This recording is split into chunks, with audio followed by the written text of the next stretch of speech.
Welcome all of you in the YouTube channel of SVS Coaching Center. Have a nice day to all. Friends, today I am going to teach past indefinite tense or simple past tense. In this video, I will tell you in which situation past indefinite tense is used. Indeed, this tense is very important for you. So, I advise you to watch my video very attentively.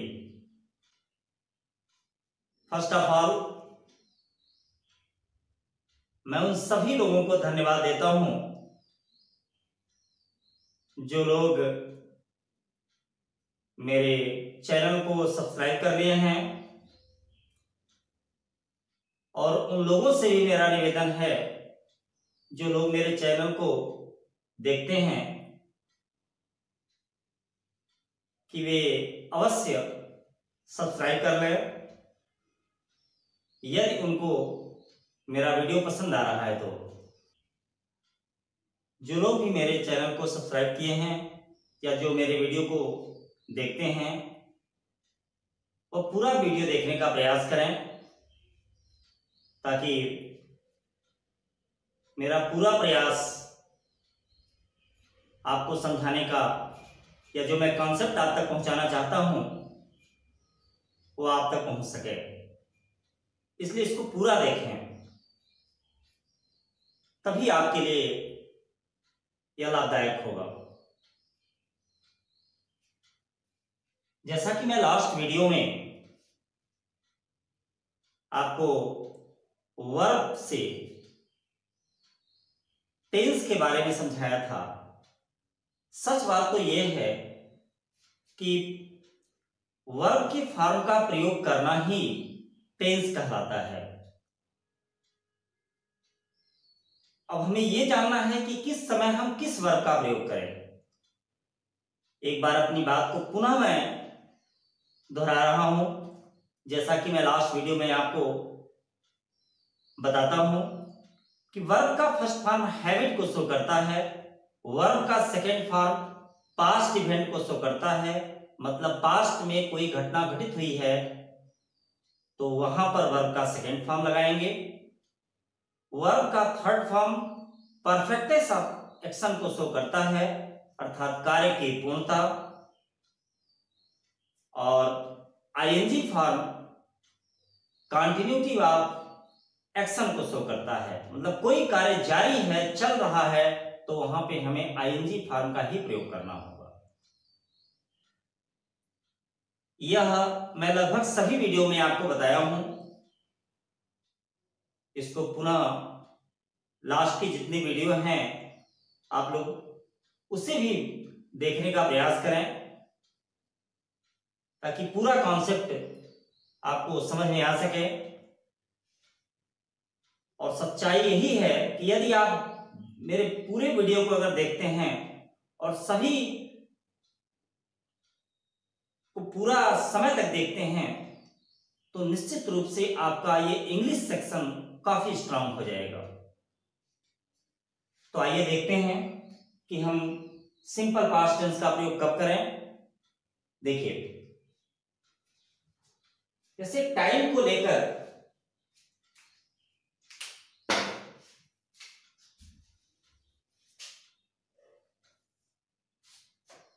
Suppose करिए कि समय है, यहां पे अगर हम मानते हैं कि ये प्रेजेंट टाइम है, जो समय चल रहा है, तो इसको कहते हैं प्रेजेंट टाइम। क्या बोलते हैं? Present time.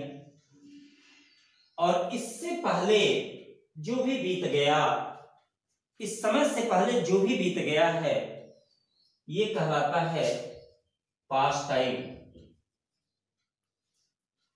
मतलब बीता हुआ समय। और जो समय आगे आने वाला है इसको कहते हैं फ्यूचर टाइम।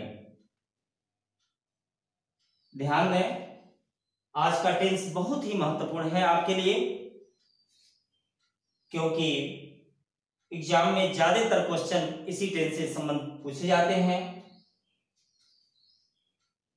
और प्रायः जो हमारे वाक्य हैं, जो सेंटेंस हैं, वह पास्ट टाइम में ही घटित घटनाओं के बारे में अधिकांशों करते हैं। तो ये ध्यान दीजिए, इस समय से पहले अगर कोई घटना घटित हो गई है, चाहे वह 1 सेकंड पहले हो, चाहे वह कई हजार वर्ष पहले हो, सबको पास्ट टाइम के नाम से जाना जाएगा। और इसमें यदि कोई घटना घटित हुई है तो वहां पे एक्शन मतलब घटना या कार्य, इसको हम सिंपल पास्ट टेंस में प्रयोग करेंगे, अर्थात ये पास्ट इंडेफिनिट टेंस के नाम से जाना जाएगा अगर कोई घटना घटित हुई है तो। और पास्ट इवेंट के लिए वर्ब का सेकंड फॉर्म प्रयोग करते हैं, जैसा कि मैंने आपको बताया भी है, अभी बताया हूं कि पास्ट इवेंट के लिए वर्ब का सेकंड फॉर्म का प्रयोग करते हैं। अगर पास्ट इवेंट हो मतलब बीते हुए समय में कोई घटना घटित हुई हो, तो वहां पे वर्ब का सेकंड फॉर्म, कौन सा फॉर्म यूज किया जाता है? वर्ब का सेकंड फॉर्म। चाहे 1 सेकंड पहले कोई घटना घटित हुई हो, कोई कार्य हुआ हो, या कई घंटे पहले हुआ हो, या कई सौ वर्ष पहले हुआ हो, वहां पे हम वर्ब का सेकंड फॉर्म प्रयोग करेंगे, क्योंकि वह पास्ट की एक घटना है। मतलब ये जान जाइए कि इस समय से पहले कोई भी कार्य हुआ है तो वहां पे वर्ब का सेकंड फॉर्म प्रयोग किया जाएगा। जैसे कि एग्जांपल के तौर पे देखें, जैसे कहा जाए किसी ने मेरी पुस्तक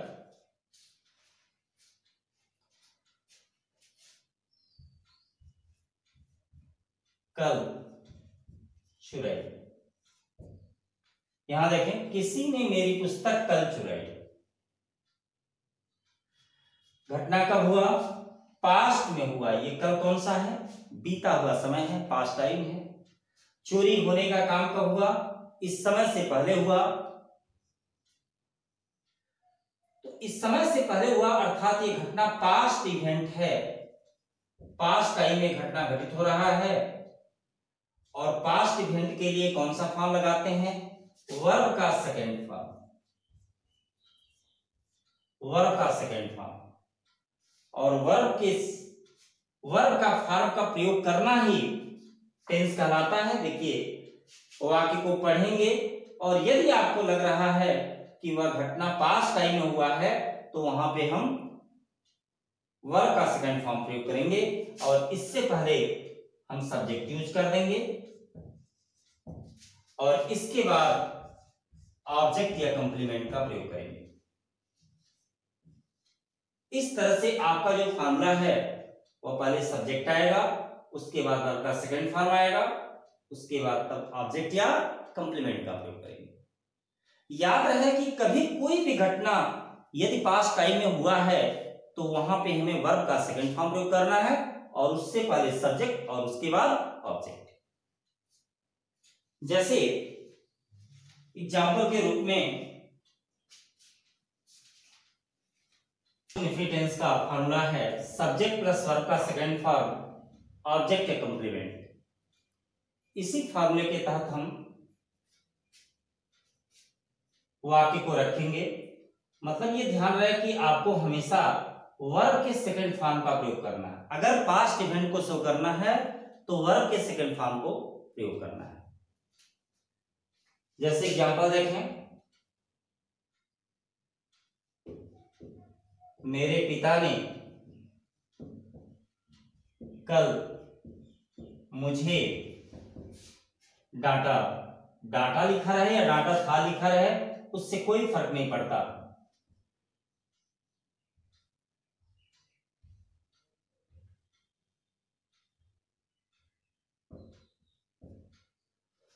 सबसे पहले हम सब्जेक्ट यूज करेंगे। सब्जेक्ट के रूप में किसके बारे में बोला गया है? मेरे पिता के बारे में। यही जिसके बारे में बोला जाता है वही सब्जेक्ट होता है। माय फादर हो गया। उसके बाद वर्ब का सेकंड फॉर्म, वर्ब का सेकंड फॉर्म है स्कोल्ड। स्कोल्ड का सेकंड फॉर्म स्कोल्डेड होगा। Scold, scolded, scolded. Scold means होता है डांटना। उसके बाद ऑब्जेक्ट, ऑब्जेक्ट के रूप में आपका मी हो जाएगा। और उसके बाद तब टाइम लगाएंगे अर्थात स्टरडे हो जाएगा। इस तरह से माय फादर स्कोल्डेड मी स्टरडे। मेरे पिता ने कल मुझे डांटा था।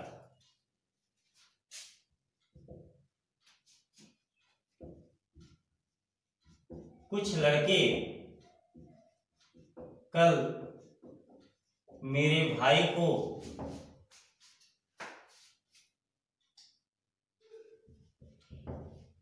सड़क पर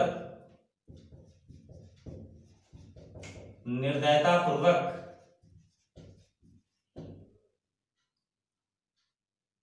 पीटे या पीट दिए थे, पीट दिए थे। देखिए हिंदी से कुछ नहीं लेना है, हमको देखना है, बस इतना देखना है कि एक्शन कब हो रहा है, ये कार्य कब हो रहा है।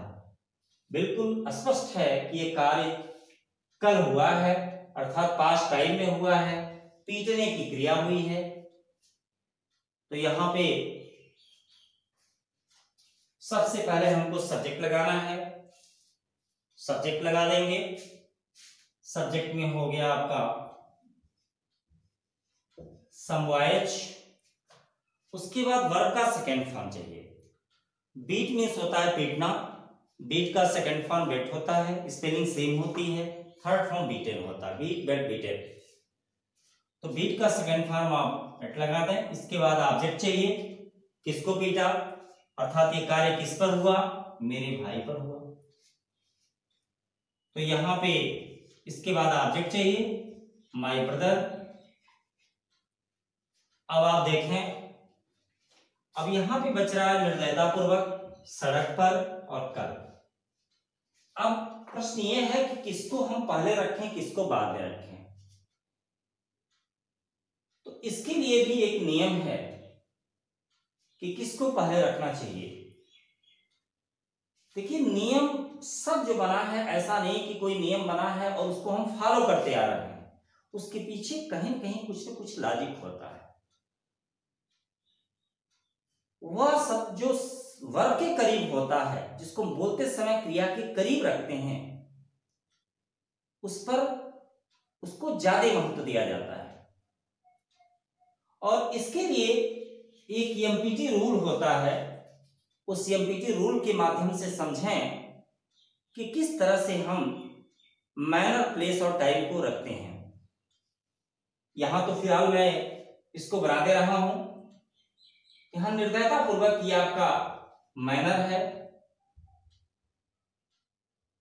यही आपका मैनर है, ये आपका प्लेस है और ये आपका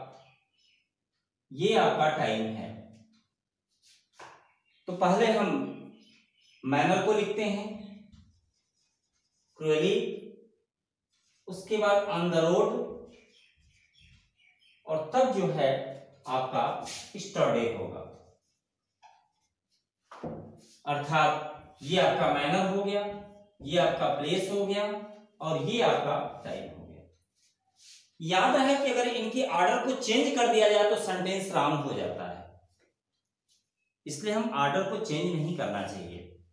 ऐसा नहीं कि आप क्रूअली को बाद में कर दें, ऑन द रोड को पहले कर दें, स्टरडे को बीच में कर दें, तो इस तरह का नहीं होना चाहिए।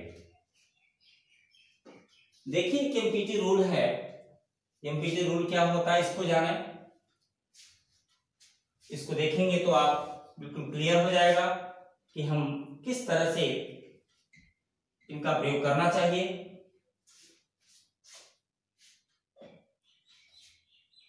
देखिए एमपीटी रूल,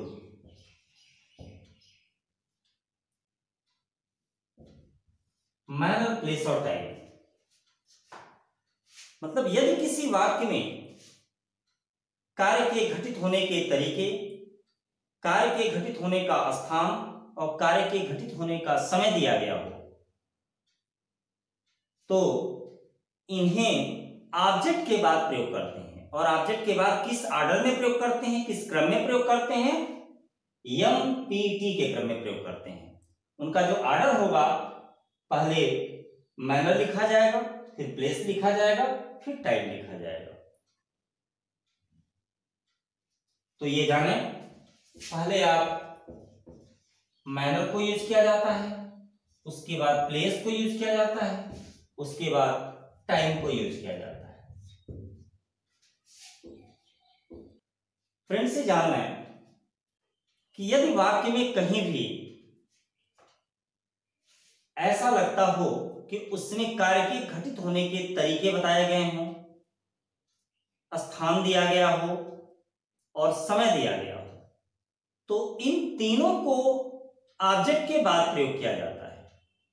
वर्ब के बाद ऑब्जेक्ट आता है और ऑब्जेक्ट के बाद हमें मैनर लगाना है, प्लेस लगाना है, टाइम लगाना है। और इनको किस ऑर्डर में रखेंगे, ऐसा नहीं है कि प्लेस को पहले कर लेंगे, मैनर को बाद में कर देंगे, नहीं। पहले हमको मैनर यूज करना है, उसके बाद प्लेस यूज करना है, उसके बाद टाइम यूज करना। मतलब एमपीटी, मैनर, प्लेस और टाइम। और ये किसके बाद आता है, ऑब्जेक्ट के बाद आता है। जहां पे ऑब्जेक्ट नहीं रहता है वहां पे ये वर्ब के बाद ही लगा दिए जाते हैं। तो देखें इस पर एग्जांपल, जैसे कहा जाए कुछ लड़के कल सड़क पर मेरे भाई को बुरी तरह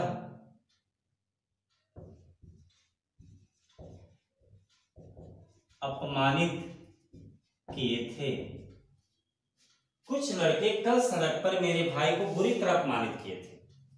ध्यान दीजिए, इसमें जो कार्य हो रहा है वो अपमानित करने का कार्य हो रहा है। ये तो आपका वर्ब है। किसके बारे में बोला गया है, कुछ लड़के, ये आपका सब्जेक्ट है। किसको अपमानित किए थे, ये क्रिया किस पर हो रही है, मेरे भाई पर हो रही है। जिस पर कार्य होता है वह ऑब्जेक्ट कहलाता है, अर्थात ये ऑब्जेक्ट है। अब आप देखें, यहां पे बचा बुरी तरह से, सड़क पर और कल। मतलब किस तरह से अपमानित करने का काम हुआ, बहुत बुरी तरह से। ये आपका मैनर हो गया। सड़क पर ये अपमानित कहां किया गया, ये स्थान हो गया, ये प्लेस हो गया, और ये आपका टाइम है। इस तरह से आपने सभी को निकाल लिया। अब आपको यूज करना है। सबसे पहले सब्जेक्ट लिखा जाता है।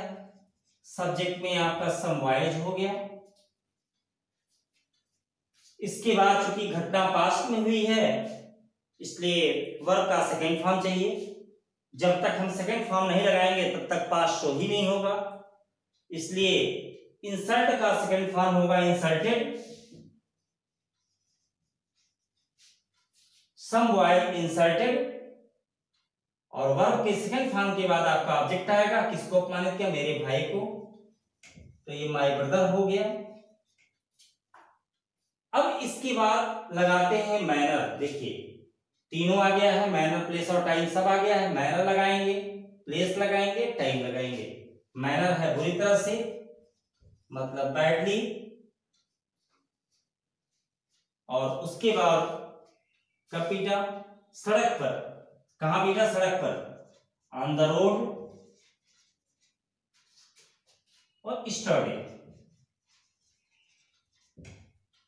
देखिए ये आपका मैनर हो गया, ये आपका प्लेस हो गया, और ये आपका टाइम हो गया।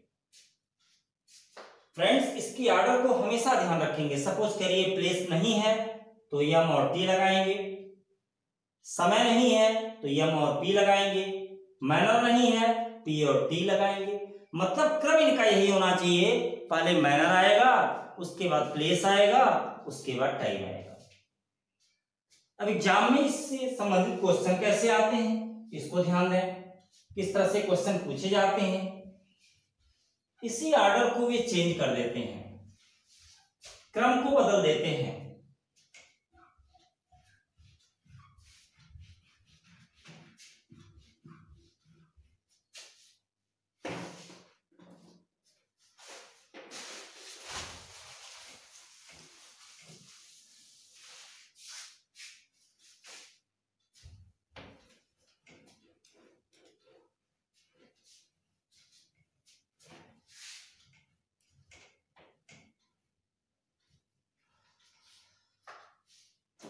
देखिए अब एग्जाम में कैसे क्वेश्चन पूछे जाते हैं।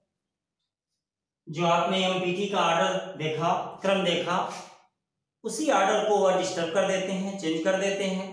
पहले टाइम लगा देंगे, प्लेस लगा देंगे, मैनर लगा देंगे, सेंटेंस आपका एरर्स हो जाता है। जैसे फॉर एग्जांपल, जैसे कहा जाए my teacher beat me in the school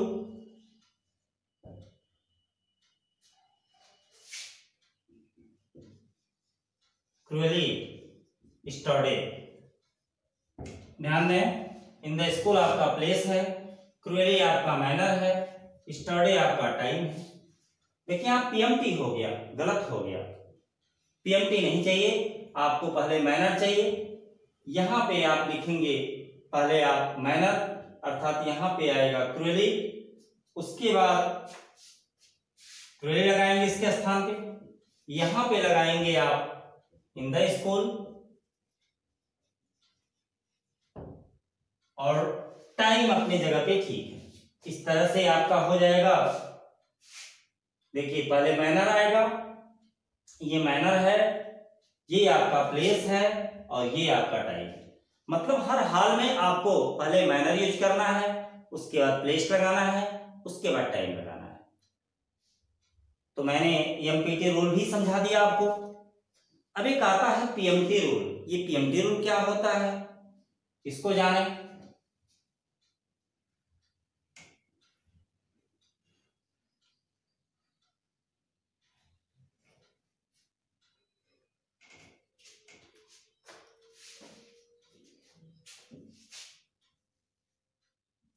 PMT rule,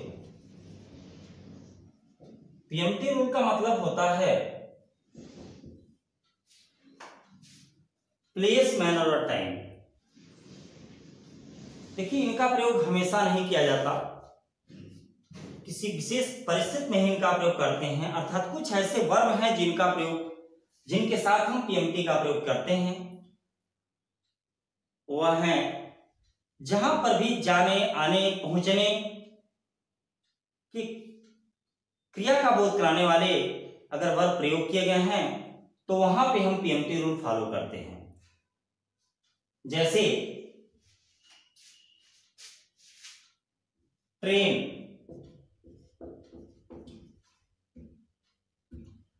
train कल स्टेशन पर देर से पहुंची। ट्रेन कल स्टेशन पर देर से पहुंची। घटना पास्ट में घटित हुई है, ध्यान दें। द ट्रेन, उसके बाद पहुंचने की मीनिंग होती है अराइव्ड।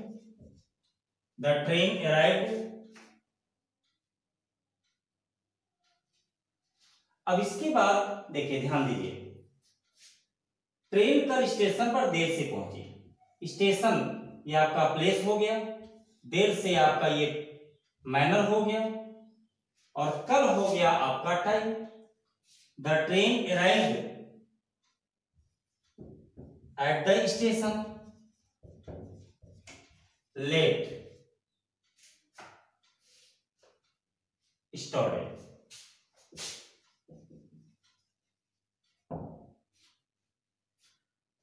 जैसे देखिए द स्टेशन क्या है, ये प्लेस है, लेट क्या है, मैनर है, और स्टडी क्या है, ये टाइम है।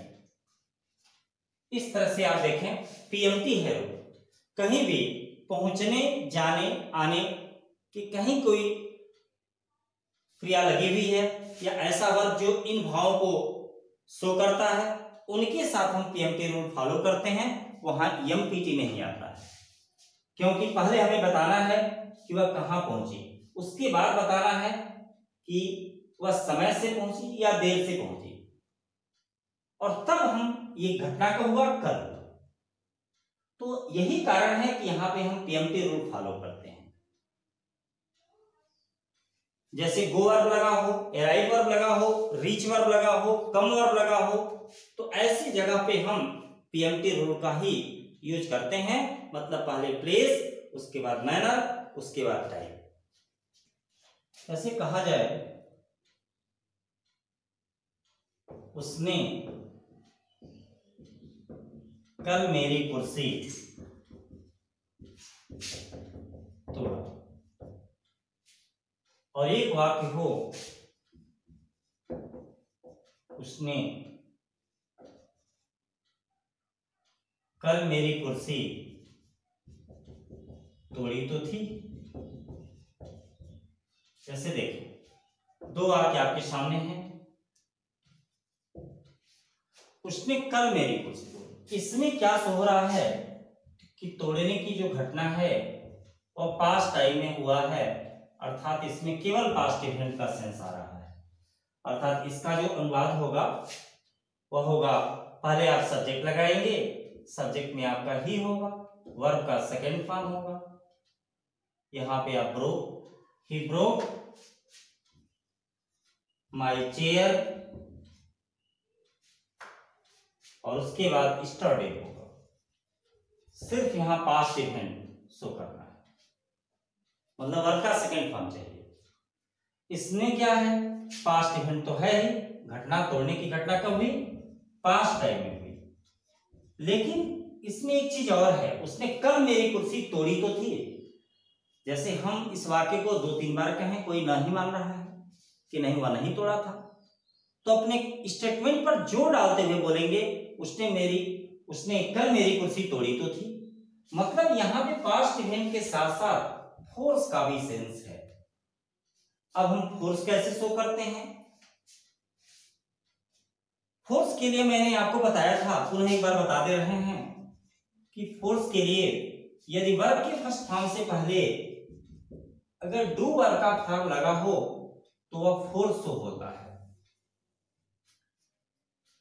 अब यहां डू वर्ब का कौन सा फॉर्म लगाएंगे, क्योंकि पास्ट की घटना के लिए शो करना, पास्ट में जानते हैं पास्ट में कोई घटना घटित हुई है तो वहां पे वर्ब का सेकंड फॉर्म चाहिए, और फोर्स तभी शो होगा जब वर्ब के फर्स्ट फॉर्म से पहले डू का फॉर्म लगाएंगे।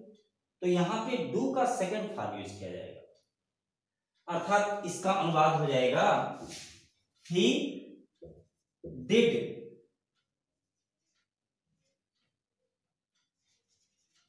Break my chair, he did break my chair, story, उसने कल मेरी कुर्सी तोड़ी तो थी। ध्यान दीजिए यहां पे डिड ब्रेक लगा हुआ है, देखें ब्रेक से और डिड से ये शो हो रहा है कि ये पास्ट है, पास्ट इवेंट है, क्योंकि मैंने बताया भी था कि वर्ब का सेकेंड फॉर्म शो करता है पास्ट इवेंट को। जब तक वर्ब का सेकंड फॉर्म नहीं रहेगा तब तक वो पास्ट टेंस बनेगा ही नहीं, और ब्रेक फर्स्ट फॉर्म में इससे पहले डिड का फॉर्म लगा हुआ है, ये शो कर रहा है फोर्स का, मतलब उस पास्ट इवेंट में फोर्स भी है। तो जैसा सेंस रहेगा वैसा हमको यूज करना है। जैसे कहा जाए आई डिड सा द ताज स्टडी, यहां पे देखें क्या एरर्स है। I did saw the Taj study, मैंने कल ताज देखा तो था, और यहां पे यदि सपोज करिए ऑप्शन ऐसे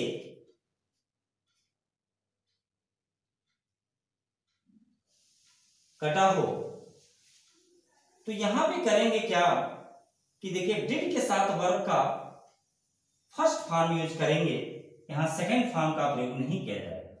मतलब I did see the cow started, ऐसे इसको यूज करना है। डू डज डिड, याद रखें डू डज डिड के बाद वर्ब का फर्स्ट फॉर्म ही लगाते हैं। डू के किसी भी फॉर्म के बाद वर्ब का फर्स्ट फॉर्म ही आता है, दूसरा कोई फॉर्म नहीं आता है। तो यहां देखें डिड है, वर्ब का फर्स्ट फॉर्म प्रयोग किया जाएगा।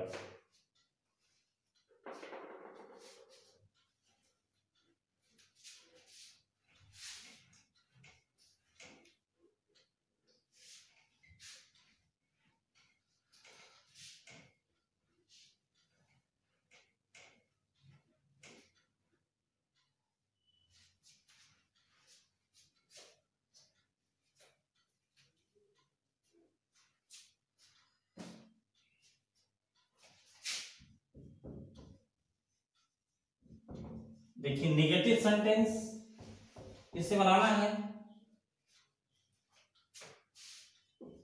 पहले सब्जेक्ट लगाएंगे। निगेटिव बनाने के लिए नॉट यूज करने के लिए नॉट का प्रयोग किसी न किसी वर्ब के बाद ही होना चाहिए। यहां वर्ब का केवल सेकंड फॉर्म है, तो यहां पे डू का सेकंड फॉर्म लगाएंगे डिड, और डिड के बाद नॉट का प्रयोग करेंगे और उसके बाद वर्ब का फर्स्ट फॉर्म लगा देंगे। तो यहां पे हो जाएगा आपका डिड और प्लस नॉट प्लस वर्ब का फर्स्ट फॉर्म प्लस ऑब्जेक्ट। आप सोच रहे होंगे कि यहां कहां वर्ब का सेकंड फॉर्म लगा, देखिए डिड वर्ब का सेकंड फॉर्म है, यही शो कर दिया कि पास्ट है। मतलब ये ध्यान रखें कि पास्ट होने के लिए वर्ब का सेकंड फॉर्म अवश्य लगेगा। अगर सेकंड फॉर्म नहीं लगा है तो फिर वह पास्ट में होगा ही नहीं। तो देखें जैसे उसने कल मेरी किताब नहीं चुराई थी, उसने कल मेरी किताब नहीं चुराई थी, क्या लिखेंगे? He did not steal my book। Subject हो गया, डिड लग गया, नॉट आ जाएगा, वर्ब का first form steel, my book stored.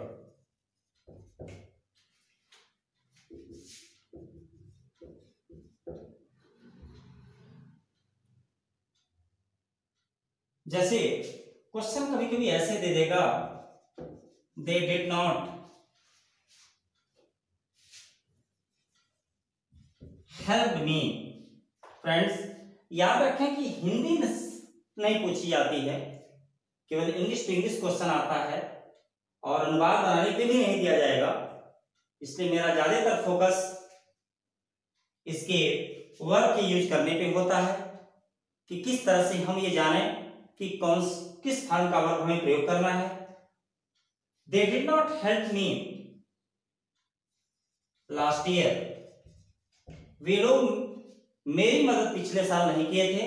ध्यान दीजिए यहां पे डिड लगा हुआ है, निगेटिव है, लास्ट ईयर है तो पास्ट आएगा ही आएगा। इसलिए डिड लगा है तो वर्ब का सेकंड फॉर्म का प्रयोग नहीं किया जाता है, वर्ब का फर्स्ट फॉर्म का प्रयोग किया जाता है।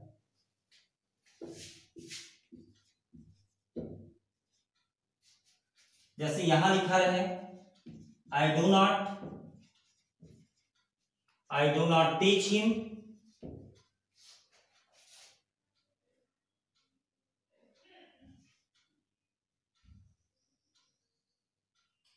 I do not teach him at 2 o'clock।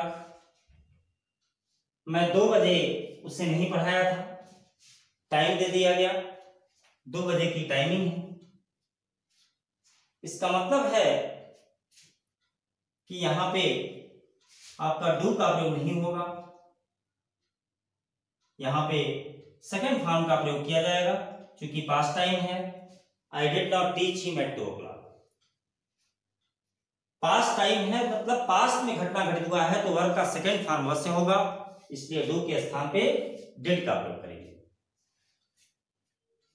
Friends यदि इसको इंट्रोगेटिव बनाना है तो डिड को सब्जेक्ट से पहले ले लेंगे। इंट्रोगेटिव का देख लें।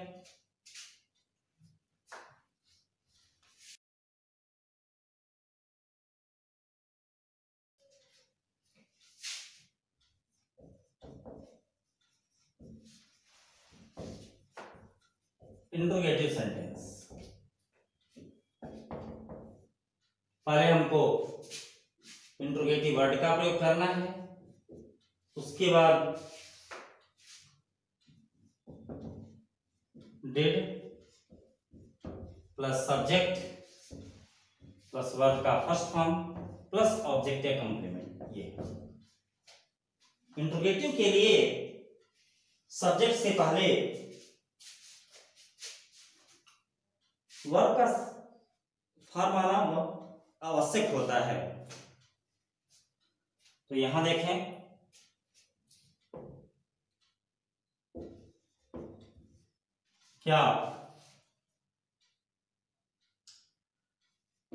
क्या मेरी मां कल मुझे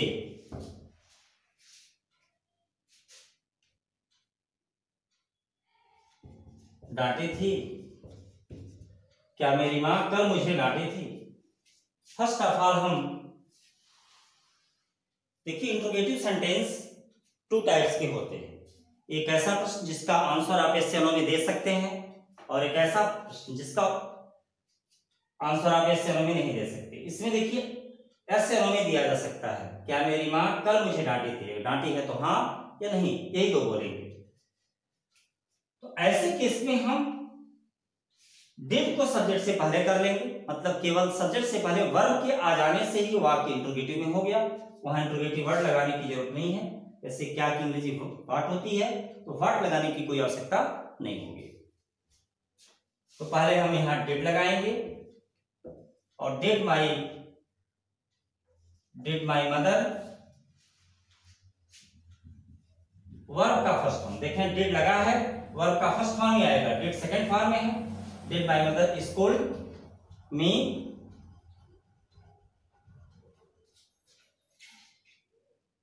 स्टडी। क्या मेरी मां कल मुझे डांटी थी?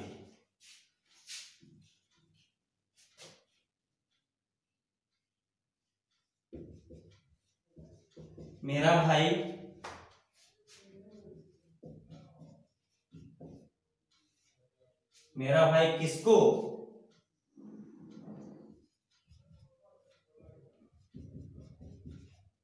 भाई किसको कल गाली दिया था? यहां देखें, यहां हूं लगा देंगे, इंट्रोगेटिव वर्ड हो गया। उसके बाद डिड का प्रयोग करेंगे, whom did my brother abuse yesterday? Whom did my brother abuse yesterday? इस तरह से फ्रेंड्स मैं पास्ट इंडेफिनिट टेंस को बता दिया। अगर ये वाक्य इंट्रोगेटिव नेगेटिव भी हो तो आपको नॉट सब्जेक्ट के बाद लगा देना है। जैसे यह लड़का आपकी प्रशंसा क्यों नहीं किया था? क्या हो जाएगा? Why did this boy not praise you?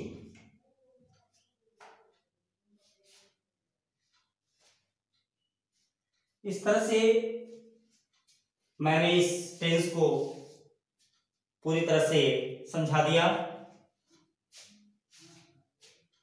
और मैं आपके अंदर उस कॉन्सेप्ट को डालना चाहता हूं जिससे आप टेंस को बहुत इजीली समझ जाएं।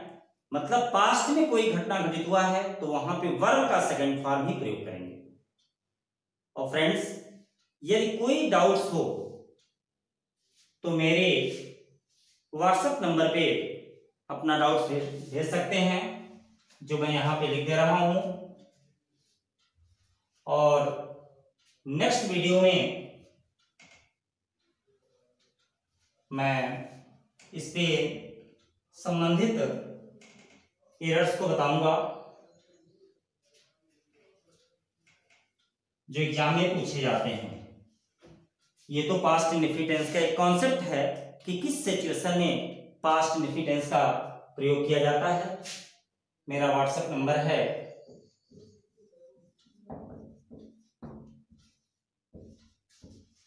8423470259। किसी भी तरह की कोई भी डाउट्स हो तो आप इस नंबर पे सेंड कर सकते हैं। हम नेक्स्ट वीडियो में इससे संबंधित चीजों को बता देंगे। और यह उन सभी लोगों के लिए महत्वपूर्ण है जो लोग सुपर टेट, टेट या सीटेट की तैयारी कर रहे हैं। उनको ये जानना है, सेंटेंस दे देगा और उनको उनसे पूछा जाएगा कि यह वाक्य किस टेंस से है। वैसे मैं एक दो वीडियो उस पर भी आधारित बता देंगे। जैसे सपोज करिए ऐसे लिख दिया, he lost his pen 1 hour ago। पूछेगा, सुपरटेट में क्वेश्चन आ सकता है कि यह किस टेंस का वाक्य है। ऐसे पूछेगा कि इसका टेंस क्या है। हमको कुछ नहीं देखना, ध्यान देना है सिर्फ वर्ब पे। वर्ब का कौन सा फॉर्म यूज हुआ है? Second form. Second form use हुआ है तो इसको पास्ट इंडेफिनिट टेंस कहते हैं। पास्ट में घटना घटित हुआ है अर्थात पास्ट इंडेफिनिट टेंस। इसी से पता चल गया। तो फ्रेंड्स, उन सभी लोगों के लिए ये महत्वपूर्ण है जो लोग सीटेट या टेट के एग्जाम में बैठने जा रहे हैं। इंग्लिश का सभी पोर्शन सबके लिए अनिवार्य होता है। ऐसा नहीं है कि किसी पोर्शन में कुछ अलग नियम रहेगा, किसी में कुछ अलग नियम रहेगा। हाँ, टेट, सीटेट, सुपर टेट में बेसिक चीजें पूछी जाती हैं तो बेसिक भी बताते हैं। इसके बाद नेक्स्ट वीडियो में इससे एरर से संबंधित क्वेश्चन आएंगे इसी से। लेकिन जब तक आप इस टेंस का ज्ञान नहीं रहेगा, जब तक इसका कॉन्सेप्ट क्लियर नहीं रहेगा, तब तक आप उस एरर्स को नहीं कर पाएंगे।